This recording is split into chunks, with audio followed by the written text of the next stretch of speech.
حضور اس پر ایک بڑا پیارا سمجھانے کے لیے شاید واقعہ کہیں بیان کیا گیا، دلچسپ ترین واقعہ ہے. جیسے کہ ایک سیٹ اپنے ملازم کو لے کر کشتی میں بیٹھا. اب وہ کشتی میں کبھی ملازم بیٹھا ہی نہیں تھا. اب وہ کشتی جیسے ہی چلنے شروع ہوئی تو کشتی نے ہلنا شروع کیا. اب ہلنا شروع کیا تو ملازم چیخنے لگا، میں مر گیا، میں مر گیا، میں مر گیا، مجھے بچاؤ، مجھے بچاؤ. اب یہ کشتی میں بیٹھ کر جو چیخے، سارے یہ جتنے پیسنجر تھے سب کی حالت خراب. بولے یار بھائی اس کو چپ کراؤ. بولا نہیں چپ ہو رہا، کیا کرے؟ بولا میں مر گیا، میرے کو اتارو. بولا کدھر اتارے؟ پانی کے بیچ میں اترنے کی کوئی جگہ ہے؟ کہا نہیں، میں مجھے اتارو. تو اس کشتی میں ایک شخص بیٹھا تھا کہ ادھر کا اجازت دے تو میں اس کو چپ کرا دوں. کہا بھائی چپ کرا دے اس کو. کہا ٹھیک ہے ابھی چپ کراتا ہوں. اس نے اس کو اٹھایا، پانی میں پھینک دیا. اب جیسے اس کو پانی میں پھینکا نا، مجھے بچاؤ، مجھے بچاؤ، مجھے بچاؤ، میں ڈوب گیا، میں مر گیا، مجھے بچاؤ، مجھے بچاؤ. اس کو پانی سے اٹھایا اور کشتی میں ڈال دیا. اب یہ ٹھٹر کے بیٹھ گیا. اب کچھ نہ بولے، خاموش.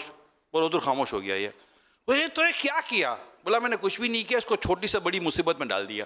جب اس نے بڑی مصیبت دیکھی، اب یہاں جو بیٹھا ہے اب یہ سکون لگا کہ یار یہ صحیح ہے، وہ بڑی مصیبت زیادہ تھی. تو جب بندہ جب اپنی بڑی دیکھتا ہے نا تو اس کو چھوٹی سمجھ میں آ جاتا ہے کہ یار اس میں خوش ہوں. تو ہمیشہ اپنی بڑی کو یاد کرے، اگر وہ ہوتا تو میں کیا کرتا. یہ ہم حج پر گئے تھے سفینے میں، اسٹیمر میں، سمجھے؟ تو جو مطلب اسٹیمر میں بیٹھے تقریباً بیمار ہو گئے تھے.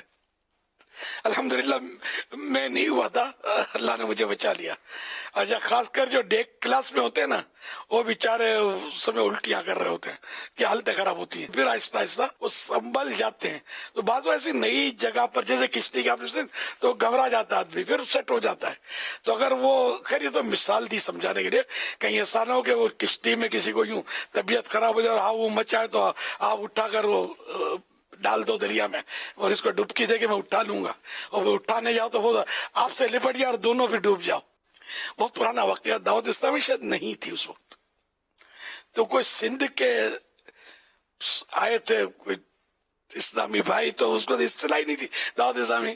کوئی مطلب صاحب آئے تھے، کسی نے مجھے کہا کہ اس کو تھوڑا اب گھما پھرا کے لاؤ کچھ. تو ہم کہیں گئے، اب پتہ نہیں کہاں گئے، کسی عمارت میں گئے تھے کیا.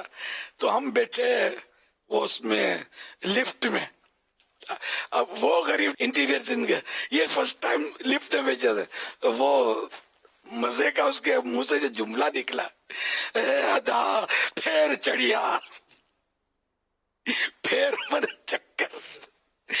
تو وہ ادا وہ جناب کو یا بڑے بھائی کو اس طرح بولتے ہیں، ادا بھائی مجھے تو چکر آ رہے. اب لفٹ میں وہ گھبرا گیا. خیر میں نے دروازہ کھول کے اس کو پھینکا نہیں. نہ دروازہ چلتی ہے لفٹ میں کھل سکتا ہے، روکنا ہی پڑتا ہے ذرا. خیر تو وہ ایک بات پتہ ہے کہ نئی چیز میں پھر ہم ہنستے تھے اس کو یاد کر کے. ذرا وہ بھی بیچارہ مطلب ظاہر ہے کہ حالانکہ میرے خیال میں پڑھا لکھا تھا، لیکن انٹیرین سندھ سے شاید پہلی بار کراچی آیا تھا، اس نے کبھی لفٹ دیکھی نہیں تھی.